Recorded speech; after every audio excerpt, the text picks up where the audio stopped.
Pourtant, il y a la sœur de la femme qui l'aime derrière. Et voilà. Lui, il gère par celle-là. Il gère celle qui est devant et celle-là ne gère pas. Pour aller gérer quelqu'un d'autre qui ne gère pas. La vie est bizarre quand même. Oui. Des fois, l'amour, c'est quelque chose de L'amour, c'est quelque chose de mystérieux. compliqué. Et quand on tombe sur le vrai amour, franchement, sincèrement, quand vous avez Je m'adresse aux femmes ce matin. Oui.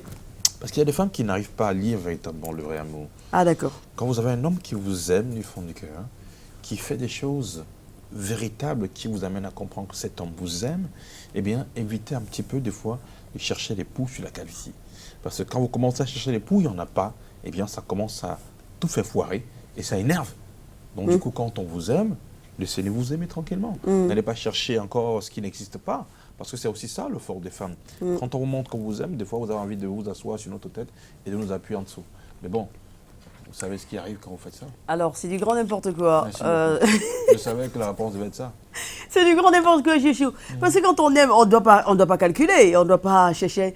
Vous êtes comme ces messieurs qui disent non, il ne faut pas trop montrer à la femme qu'on l'aime. Parce que quand on montre à la femme qu'on l'aime, elle nous piétine. Ah, ça, c'est un masquement, alors. C'est du grand n'importe quoi. Non, c'est pas le mensonge. Aimez votre femme tout simplement, c'est Mais tout. on vous aime, on vous aime. Bah oui, ne calculez pas. Non, je ne peux pas lui montrer aujourd'hui beaucoup ou moins. Ça ne sert pas à grand-chose non plus. Calcule. Vous avez le temps à perdre. Hein.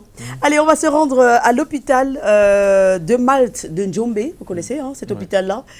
Il y a un personnel là-bas. Quelqu'un qui s'appelle Guillaume Yana Guimout, qui a 1 an de plus ce matin. Joyeux anniversaire, monsieur Guillaume Yana Guimout. Vous êtes en service donc à l'hôpital de Malte Djombe. Il a tout juste 49 ans ce matin. Monsieur Guillaume Yana Guimout, joyeux anniversaire une fois de plus. Joyeux anniversaire également aux jumeaux Solange et Eric Matané. Merci de nous suivre au quotidien. Alors, liberté de la presse et gestion des conflits, ces deux notions sont au cœur de la case Regard sur l'actu que nous propose monsieur Patrick Christian Debo, qui est déjà installé sur ce plateau. Bonjour Patrick Christian. Bonjour à toi Soflane, bonjour à Thierry Carole, et bien bonjour à tous nos téléspectateurs aussi ce matin. Vous allez bien ce matin? Écoutez, on a le devoir d'aller bien, sauf si physiquement on n'a vraiment plus la possibilité. Vous, comme nous transmettons aux téléspectateurs une certaine vitalité, une certaine envie, soit de se lever, soit d'être en activité, ou peut-être même d'oublier les soucis et autres. Hein. Vous le faites d'ailleurs fabuleusement tous les matins. Donc c'est notre devoir, c'est ça notre job. Comme on dit dans la société, chacun a sa partition. Chacun joue sa partition.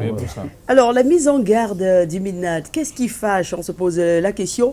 C'est, on va dire, une nouvelle pomme de discorde, Patrick Christian Debo, entre le gouvernement et quelques organes de presse. Oui, l'actualité en fait finalement son élément les plus mis en exergue ces temps-ci. Oui, pas que ce soit la première fois. Très souvent, on a eu entre le gouvernement et les hommes de médias quelques passes d'armes, parfois des incompréhensions sur des sujets, parfois aussi des accusations qui fusent de part et d'autre. Et même en général, c'est souvent symptomatique des relations qui existent, quels que soient les États, entre la presse et l'ordre gouvernant. Donc forcément, ce n'est pas la première fois. Et on est donc dans cette dynamique où on peut tout à fait dire que oui, il y a une pomme de discorde qui est au devant de la scène.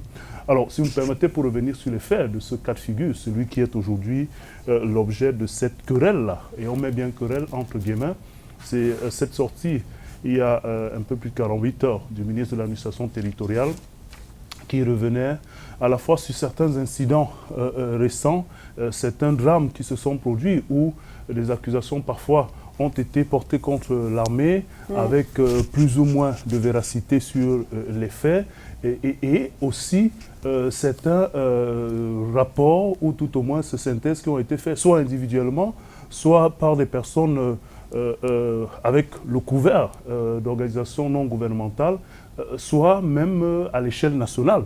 Et donc le ministre de l'administration territoriale, pour revenir sur ces faits-là, s'insurge autant en pointant du doigt certains organes de presse que certaines organisations de la société civile, s'insurge, disais-je, contre le fait que, visiblement, pour lui, d'après ses investigations et d'après les données qu'il dit avoir en possession, il y a comme une conspiration ou une complicité de conspiration contre le Cameroun et que dans cette lancée-là, il est dommageable, ou tout au moins dommage pour lui, de constater qu'effectivement, certains organes de presse sont dans la danse de ce qu'ils considèrent comme étant la complicité, soit parce que recevant des financements, soit tout simplement parce que ayant d'autres intentions guidées par d'autres objectifs que celui de la quiétude de la nation. Donc voilà des propos, ou alors tout au moins des assertions sous forme de mise en garde du ministre de l'administration territoriale qui ont fini par jeter le pot au four et par sortir de leur gond un certain nombre de personnes indexées ou bien d'institutions indexées. Nous, on va s'occuper particulièrement de la question de la presse, puisqu'il n'y a pas que la presse qui est indexée dans cette situation. Et comme on le dit souvent, il est peut-être un peu plus aisé de parler de sa propre chapelle. Oui, bien sûr. Et vous ne nous ferez pas le procès de nous intéresser à ce qui nous concerne en premier. C'est clair. Parce que dans cette situation-là, au-delà des organes, on a forcément que la presse dans son entièreté est indexée. Ce qui apparaît comme grave dans une situation de conflit comme celle que nous vivons aujourd'hui. Parce que cela peut passer pour la haute trahison. Et ceux de nos confrères qui nous écoutent savent bien que dans les dispositions de la loi antiterroriste que nous avons actuellement dans le pays, ça n'est pas très éloigné d'assimiler ça à une haute trahison. Et donc, on est dans une situation où un tollé, certains ont choisi de ne pas répondre, de prendre un certain nombre de dispositions discrètes, soit pour se faire éclairer sur ce qu'ils considèrent comme étant grave, soit pour marteler le caractère républicain de leur action. D'autres, par contre, ont réagi de manière assez ferme en s'offusquant de ce que, malgré la posture qui est la leur dans la création d'emplois, dans la capacité à faire en sorte que l'équilibre et le contre-pouvoir dans la société soient parfaits, qu'ils soient tensés d'être ennemis de la République. Bref, on a eu des réactions plus ou moins fermes avec, on peut le dire de façon globale, tous qui clament effectivement le caractère républicain de leurs entreprises. J'ai envie de dire des actes posés dans l'activité au quotidien.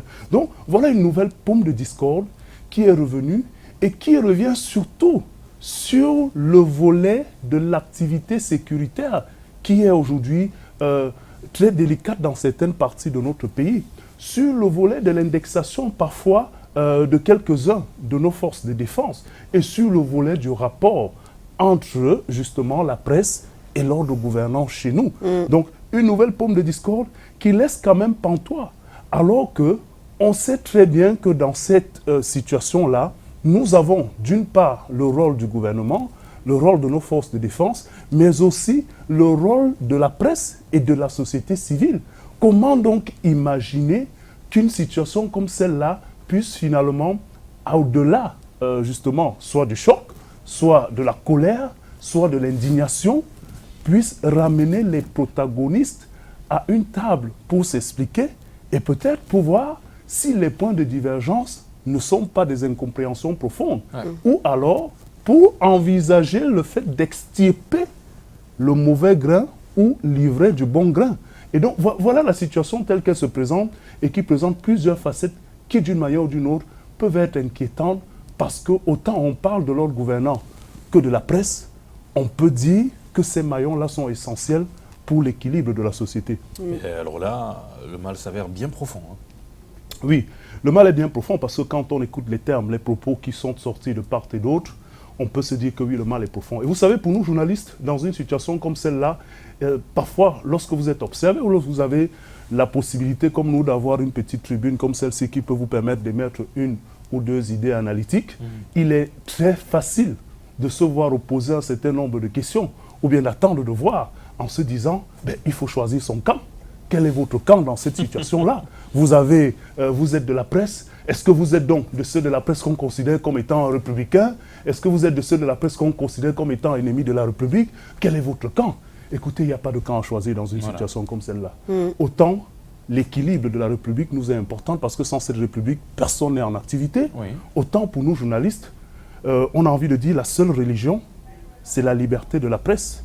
Mais une liberté de la presse qui est pour nous comme une religion et qui s'accommode aussi de la responsabilité sociale du journaliste. Les deux vont de pair. Vous ne pouvez imaginer mettre l'un sans l'autre.